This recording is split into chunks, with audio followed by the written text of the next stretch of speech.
Hello everybody, my name is JoyofCrimeArt, and legacy can be a fascinating thing in regards to animation. Since cartoons are made with the intent of being seen years or even decades after they're created, it can be interesting to see how the general consensus people have about a series can change over time. One day you can be on top of the world and your series is loved by critics and audiences alike, but then something happens. Sometimes it's a specific episode, other times a season, maybe it's a controversy within the fandom.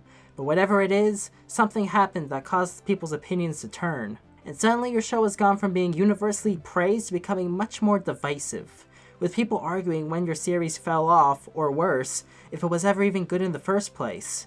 And when something like this happens, it can be hard to recover. It happened to Steven Universe, it happened to Rick and Morty, and it happened to Star vs. the Forces of Evil. Created by Darren Nefsey, Star vs. the Forces of Evil premiered on the Disney Channel and Disney Xd in 2015, and quickly became one of the hottest cartoons that everyone was talking about. I mean, it makes sense, as it came out right around the time where more continuity-based fantasy series are really starting to take off, so it was natural that it became a hit. While the series was generally well regarded upon its release, as time went on, the series became much more of a love it or hate it type of show.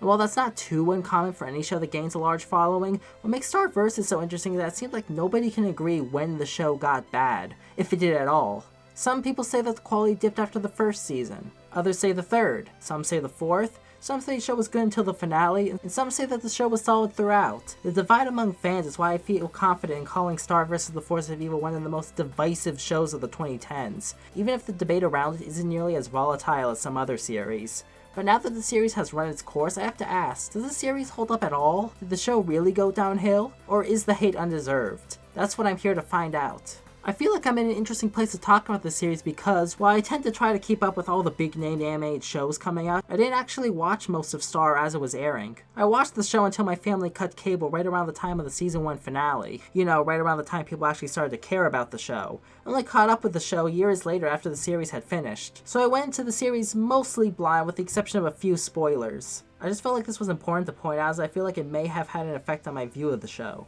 Also, before we get into things, I just want to give a warning that this review may go into some spoiler territory. Usually I try to go spoiler free when I do these general overviews of a series, but since the series features an ever-changing status quo, as well as a lot of major characters who aren't introduced until late into the series run, doing this review completely spoiler free would be difficult.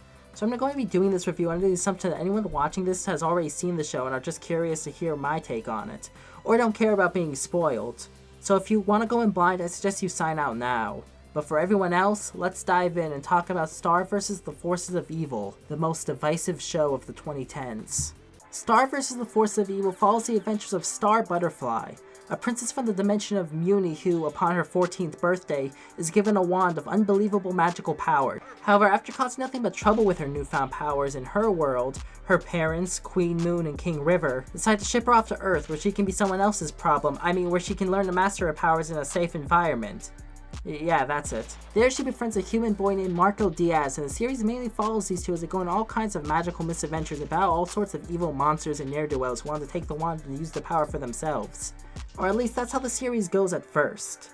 As the series goes on, it begins to focus more on the world building, as Star and Marco discover that the Kingdom of Mewni isn't as great as they first believed, and are forced about political corruption, conspiracy within the royal family, and generation-spanning systemic racism against monster kind. The best place to start when talking about the show is with the characters, so let's start with our main leads. We got Star, your typical fun-loving, ditzy, hyperactive action girl. You know, like every other main lead in a Disney Channel cartoon over the past decade. Though to be fair, Star vs. did come out before this trope was so overused in other Disney Channel cartoons. And Star still does enough to stand on her own, so she gets a pass. Star is a fun character and overall a good lead for the series. I admit her bratty nature and general stupidity could turn some people off, and yeah, there are times where it can get a little annoying. But I never minded it all that much because I think it's kinda supposed to be the point of her character. She's a royal and spent her whole life with a silver spoon in her mouth. So it makes sense that she would be a bit selfish and unaware of the world around her, and she does improve over the course of the series as she begins to take her job as princess more seriously, and spends much of the series actively fighting against monster prejudice. Though I'd be lying if I said some of these less desirable elements of her character don't continue to pop up every now and again, even later in the series and especially in the last couple of episodes. She's also kind of a sociopath. Especially early on in the show, there are like a lot of casualties to Star's antics. I'm kind of surprised Disney let them get away with that. Also, can I just say that I'm sick and tired of people asking, oh, when is Disney gonna make their first LGBTQ plus Disney princess, completely ignoring the fact that Star is totally bi and standing right here? Everyone's always like, oh, Luz is Disney's first LGBT protagonist. Screw Luz! Star beat her by 5 years. She ain't special. Marco was also a good lead. He's a neurotic, responsible karate student who often acts as a straight man to Star's antics. However, I like the fact that he's not a total stick in the mud. Sure, he's more cautious than Star, but he's still capable of getting in on the adventures as well. He comes across as a realistic teen with his own set of flaws, namely his insecure nature and general social awkwardness. I also like that due to his experience with karate, he's able to hold his own in a fight even without magic, which makes him feel a lot more like Star's equal instead of like a sidekick. He and Star have a great dynamic in general, and the two play off each other really well. They contrast with each other while also covering each other's flaws. It's kind of refreshing seeing two characters who are so different manage to generally get along with each other without the usual bickering. But of course, the show is called Star vs. the Forces of Evil.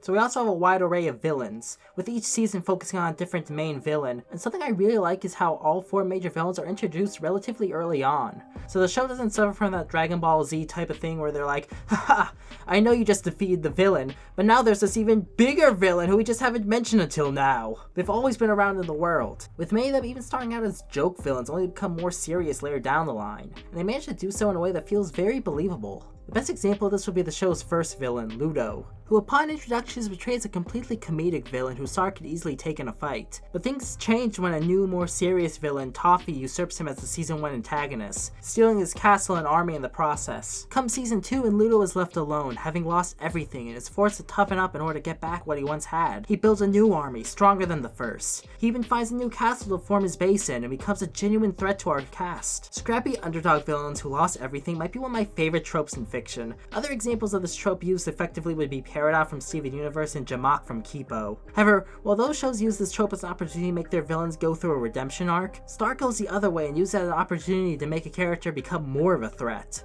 That said, he never loses that comedic charm that made him fun to watch in the first place.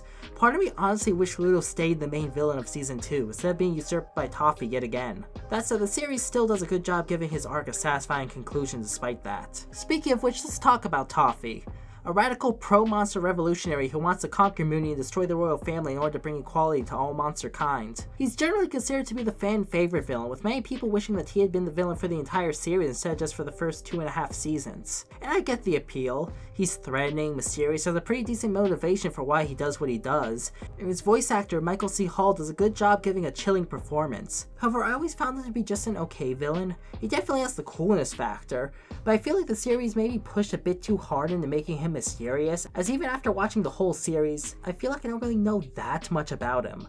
We don't even really know much about his backstory before he became a revolutionary or what caused him to become one in the first place, which I do feel hurts his character a bit. But he's still a good villain, I just don't think I got into him as much as a lot of other fans did. Speaking of antagonists, let's talk about Tom Lucitor, Star's demonic ex-boyfriend. While not a season-spanning villain like Ludo or Toffee, he has several appearances early on as a recurring antagonist only to go down the more traditional redemption arc route later down the line. And I just want to say up front, Tom is one of my favorite characters. Not in this show, but in general. It would have been so easy to make Tom your generic toxic boyfriend archetype, but even early on they make it clear that even though he is an antagonist, he isn't pure evil. His love for Star is genuine, but his problem is that he hasn't earned it. He tries to improve himself and become a better person, but his own anger issues and jealousy keep getting in the way. Specifically jealousy of Marco because he sees him as a romantic threat. But as time goes on, he does become better. He learns that he and Marco have a lot in common and eventually accepts that he can't make Star love him, and lets her have her space. And that, ironically, causes Star to become willing to open up to him again. They become friends and eventually do get back together. But what I like is that even though he's gone through the effort to improve and work through his problems, they still persist throughout the rest of the series even after he turns good. He's still very insecure and is looking for constant approval from Star. He still is jealous of how close Star and Marco are even though he's become friends with both of them. And it's shown on several occasions that Tom tends to put his own problems above the problems of others. It shows that even though he wants to change and is willing to change, that doesn't mean that change happens easily. It takes time and can be a long process. These are realistic character flaws that makes Tom such a more complex and relatable character in my eyes. I relate to Tom and his desire and constant struggle to improve as a person, and I feel like it's a struggle that's easy for a lot of people to relate to. Also, he's just such an edgy dork. We stan Tom Lucitor. Another fantastic character is Eclipsa. Introduced about halfway through the series, Eclipsa was a former queen of Mewni who was imprisoned in a crystal due to dabbling in dark magic. The show builds up mentions of Eclipsa really early on, with characters talking about how evil and dangerous she was. Eventually she becomes free from her prison, because let's be real, whenever there's a villain sealed away somewhere, you know they're gonna get out. But surprisingly, when we see her, she actually doesn't seem to be that evil. She's polite, kind, and even willing to go through the proper legal channels to prove that she isn't as bad as everyone says she is. She is an excellent example of a morally ambiguous character because for the first several episodes, we the audience don't know if she's actually a good person who's just been judged too harshly by society, or if she's actually evil and this is all just an act. Even as the show goes on, it becomes clear that Eclipsa is a good person at heart. They manage to still keep the audience guessing. Much like Star, Eclipsa is kinda selfish and impulsive, making her a bit of a loose cannon. Despite the show's title, Star vs. the Forces of Evil, Eclipsa goes to emulate one of the show's major themes, that life isn't that black and white. The show deals a lot with shades of grey when it comes to its characters, as all the characters have their own motives and backstories and relations with each other that can make them either allies or enemies depending on the circumstance. An example of this would be the Magic High Commission, a group that monitors magic across all the dimensions. Throughout the series, it's shown that they stand on the side of Mewni, so in Season 2 when Mewni is conquered by Ludo and Toffee, they're the good guys. But just like most people in Mewni, they also hate monsters and think that Eclipsa is evil, making them antagonists in Season 3 and 4. Their motives stay consistent, but their role within the series changes. I really like this, as it helps make the characters in the world feel a lot more real, and allows characters' choices to carry more weight. However, despite my praise, not all the characters are great. In fact, the show's kind of hit and miss with their cast. The characters that are great are really great, but then you got characters like... You know what, I have to be honest, I kinda like Ponyhead. I know a lot of people say she's annoying and selfish and she was next to nothing to the plot, and they're right. But I also just kind of like her. I think that what makes her more bearable is the fact that she's kind of disliked in-universe. Even Star, who is Ponyhead's best friend, often gets sick of her crap. Real talk though, can we all just agree that Ponyhead is basically just a discount lumpy space princess from Adventure Time? Like, they're nearly the exact same character. A character who I don't like as much though is Glossaric, this magical spirit guy that lives in Star's spellbook. I never really got his deal. Sometimes it seems like he likes Star and genuinely wants to help her become a better magic user, while other times it doesn't seem like he really cares. He dies at the beginning of Season 3, only to come back a few episodes later acting like a wild animal and yelling Glomgore over and over again without explanation as to how or why. Then at the end of Season 3 it's revealed that it was all an act, he was actually fine the whole time? Like, why? We later learn that Glomgore is this highly recognizable historical figure in Mewni. He's Eclipsa's ex-lover and king of the monsters. But why is he yelling his name? And why does nobody question why he's doing this? I can buy that Star and Marco might not know who Glomgore is, but everyone else in the world seems to. I kept expecting that moment for his motivations to click, where it was revealed how everything he was doing was all an elaborate ploy to help Star or something. But it never really happens. It kind of feels like the writers really didn't know what to do with him and just made stuff up as they went along. Some characters can even change in quality between seasons, like Jana, this edgy punker who joins the main cast in Season 2 as a new friend of Star and Marco. I liked her well enough in Season 2 even though some of her more abrasive elements could be somewhat obnoxious. She's more or less absent from most of Season 3. Then came Season 4 when she returns and I found her a lot more annoying. I don't know if her character got worse, or if it's just the fact that her character didn't work as well in later episodes after the show became more dramatic. But near the end of the season, they gave her some long overdue character growth. Not a lot, but some, and I found myself kind of liking her again. There are other characters in the series as well, and they tend to vary. Star's mom, Queen Moon, is a cool character with a fair amount of nuance, loving her family but also being held back by her prejudice and own tragic upbringing. King River is kind of annoying, but I've seen worse examples of the dumb dad trope, and Alec Tudyk gives a great performance. Buff Frog manages to be a pretty likable antagonist with a believable redemption arc. Jackie and Kelly are fine characters, though I admit there's not much to them outside of being love interests for Marco, though they still do have their own personalities. Alfonso and Ferguson are literally useless characters only added to the show because Disney wanted there to be more male characters in the cast, and pretty much vanished after Season 1, but they're not that annoying. And one of them's played by Matt Chapman, co-creator of Homestar Runner, so that's a plus. If it isn't apparent by now, the characters of the show really run the gambit, with the best ones being some of my favorite characters of all time, and the worst ones just being generally annoying. However, if there's one thing that the show excels at, it's not painting things as black and white. No character is evil without reason, and all the heroic characters have unheroic flaws to their personality, with unique motivations that make sense for their characters, for the most part anyway. The show's animation is also really good, featuring thick outlines and lots of nice coloring on the characters. Most of the first season is done in Flash, but it's good Flash, which does well to accentuate the character expressions in fluid action scenes. Partway through season 1 though, the show changes to traditional animation. I think there's a bit of a divide which style people consider to be better, but I personally prefer the look of the later seasons. The bouncy look of the early season 1 episodes look good, but I don't know how well that would have worked in the more dramatic and somber moments that happen later on. The series also has a nice sense of world building. The first 2 seasons are set mostly on Earth in the town of Echo Creek, but the last 2 seasons change things up and focus much more on Mewni, allowing us to explore both settings. I know some people don't like the change as it results in several characters introduced early on being written out of the show, but I never really minded that much. I think Mewni and the cast of characters who inhabit it are on the whole a lot more interesting than the people of Echo Creek. I mean, does anyone really miss Sensei Bradley?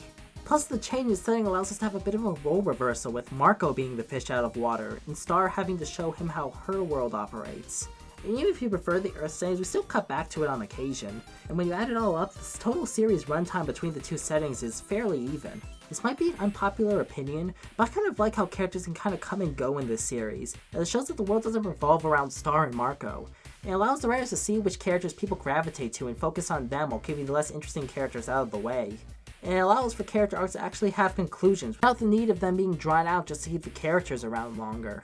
Let's talk about the show's themes for a moment, specifically the main theme of prejudice and systemic racism in the show.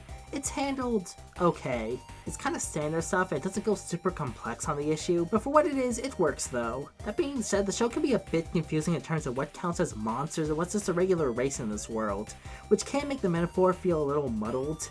I get the idea that there is no difference, and that the monsters are only deemed as bad as an excuse for the humans to justify their mistreatment of them, but it can still be confusing as to who's oppressed and who isn't and to what extent. I feel like it would be even more confusing for young children watching who might not understand all the nuances of this stuff.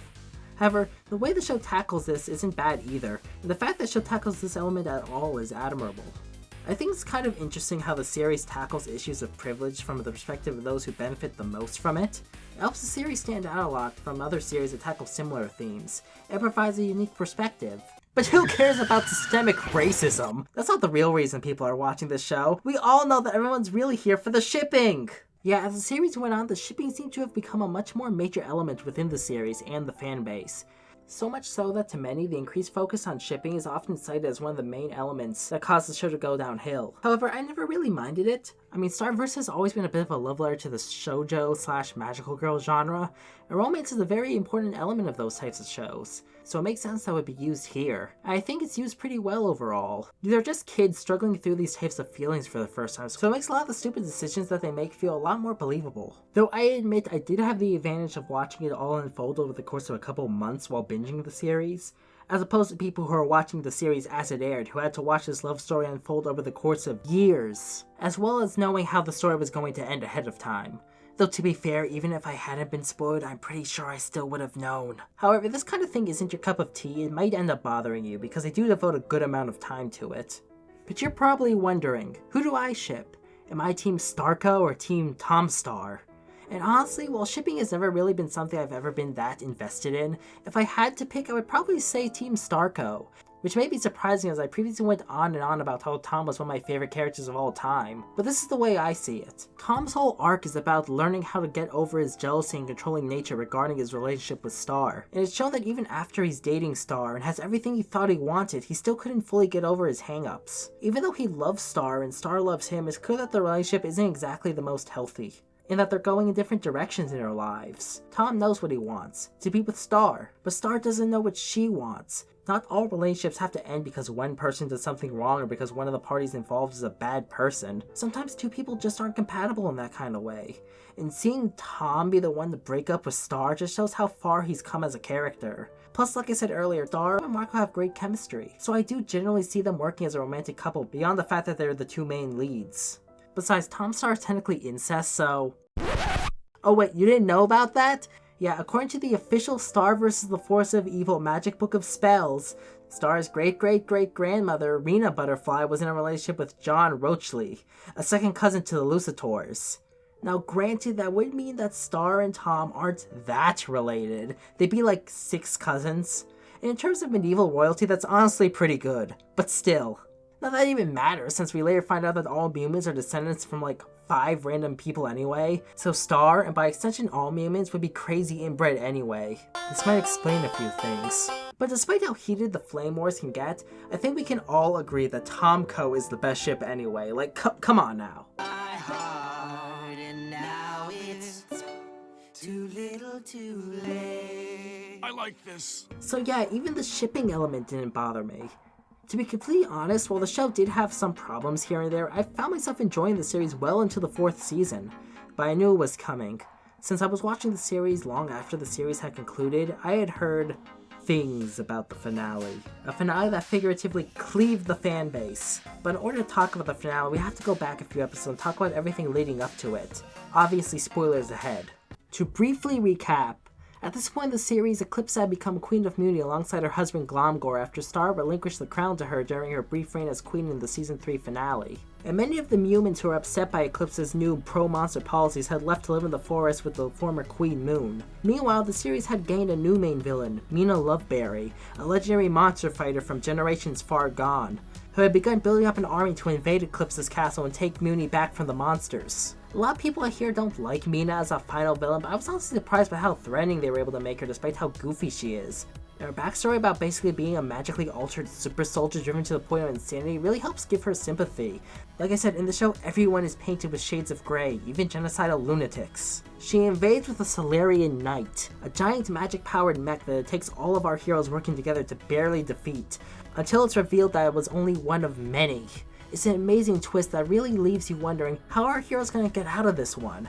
Up to this point, I was digging the final arc, but that's when we finally got to it. To me, the moment where Star vs. the Forces of Evil got bad was the moment it was revealed that Moon was working with Mina to reclaim the throne from Eclipsa.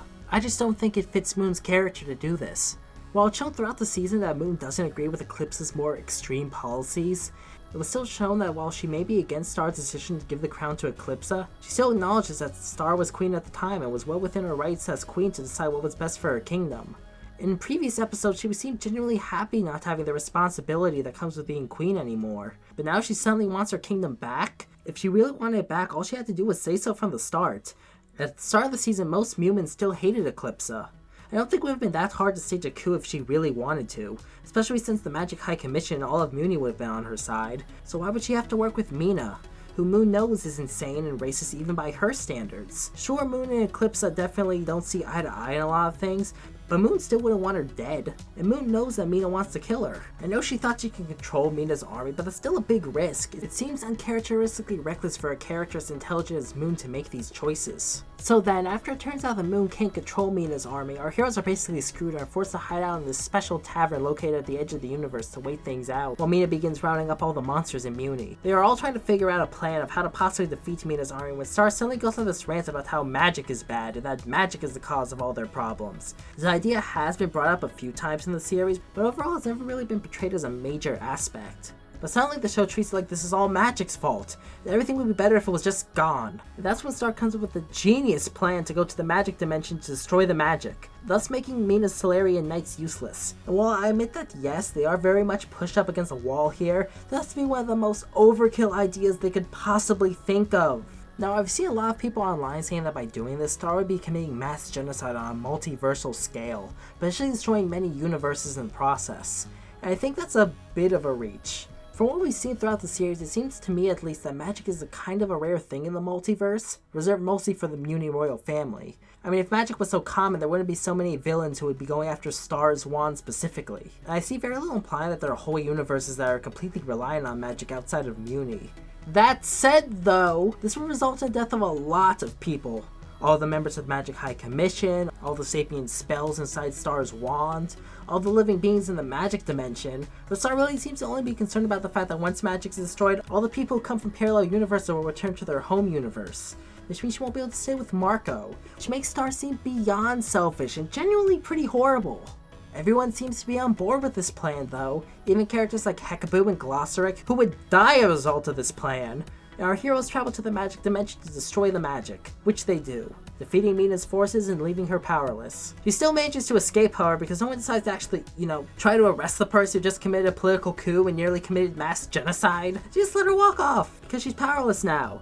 I mean, what's the worst she could possibly do, right? Like, I get what they're trying to do. It's the message that no matter how much society progresses, there's always going to be racists out there with backwards ideas. And there's nothing you can do about it. I get that. And on paper, I kind of like it. Gives the finale more of a realistic, bittersweet ending. But like, she's right there, just grab her! But whatever, Mina's defeated and everyone's sent back to their home dimension.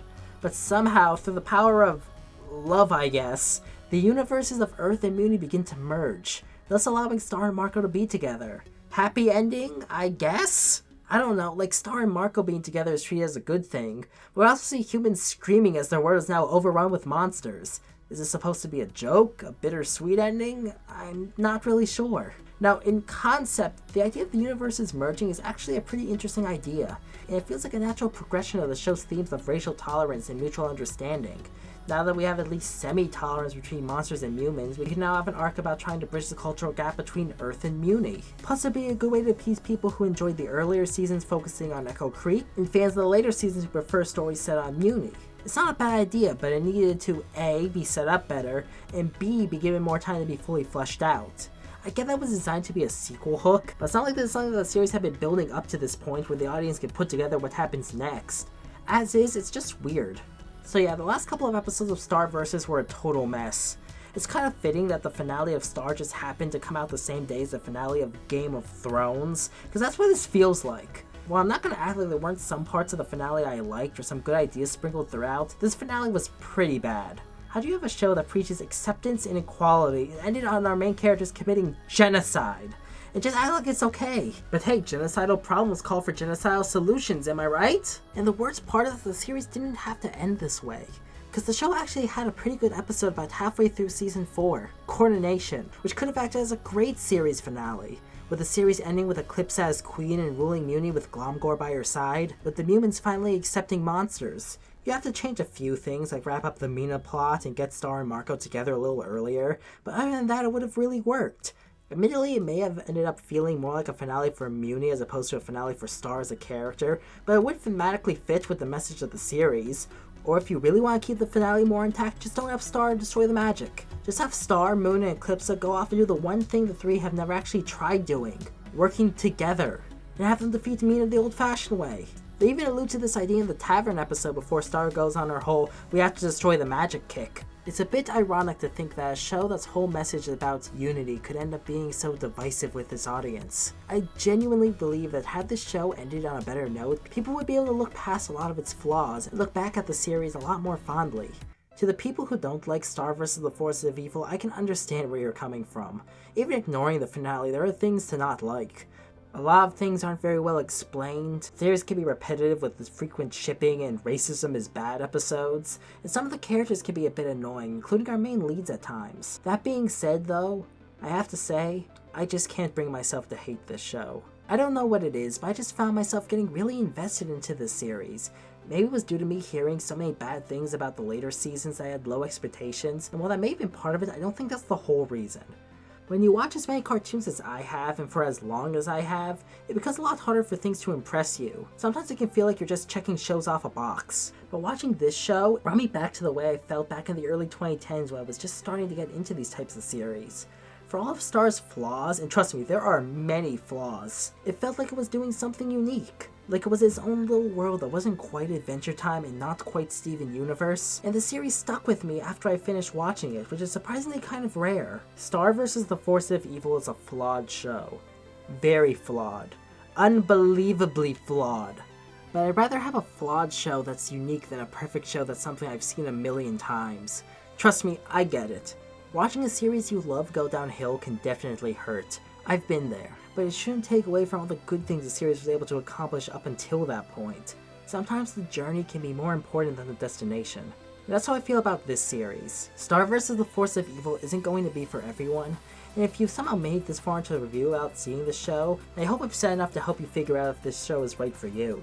But for me, despite everything, the series still has its magic. What do you think of Star vs. the Forces of Evil? And when, if ever, do you think the series went downhill? Leave your thoughts in the comments down below. I genuinely want to hear what you all think. And if you like this video, feel free to like it, subscribe, and consider checking out my Patreon if you want to see more videos like it. And as always, have a great day.